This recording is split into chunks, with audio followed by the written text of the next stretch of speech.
सांसद मनसुख वसावा आदिवासीओं અને ખેડૂતોના પ્રશ્ને લાલગુમ થયા। નર્મદાના ડેડિયાપાડાના નિગમ ગામે વિકાસ સપ્તાહ કાર્યક્રમમાં સાંસદે જાહેર મંચ પરથી કલેક્ટર મામલતદારનો ઉધડો લઈ લીધો। આદિવાસીઓના ઘરના વીજ જોડાણ કાપી નાખવાના મુદ્દે સાંસદે અધિકારીઓને ચીમકી પણ આપી। મકાઈ પકવે છે પણ એ ડેડિયાપાડાના કેટલાક વેપારીઓ 2100 ભાવ ચાલે છે ના બદલે 1800 ને 1900 આપે છે। ભાઈ મામલતદાર સાહેબ, ટીડો સાહેબ, આના સાથે જે અધિકારી જોડે કહી દો એવા વેપારીને કાં તો કેસ કરો। ચાલો અહીંયા આદિવાસી છેતરવા આવ્યા છે એ તો બંધ કરી દેવું પડે ભાઈ। લાઇટ બિલ પણ ભરે છે, ઘરવેરો પણ ભરે છે।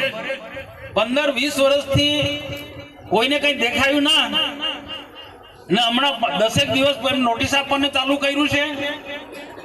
એમનો વીજ કનેક્શન કાપી નાખ્યું છે। ભાઈ આ બહુ ગંભીર બાબત છે।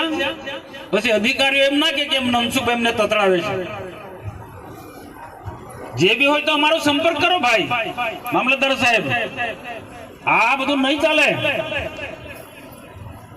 તમે મામલતદાર થઈ કે અહીંયા તાલુકાના રાજા નથી એટલું સમજી લેજો।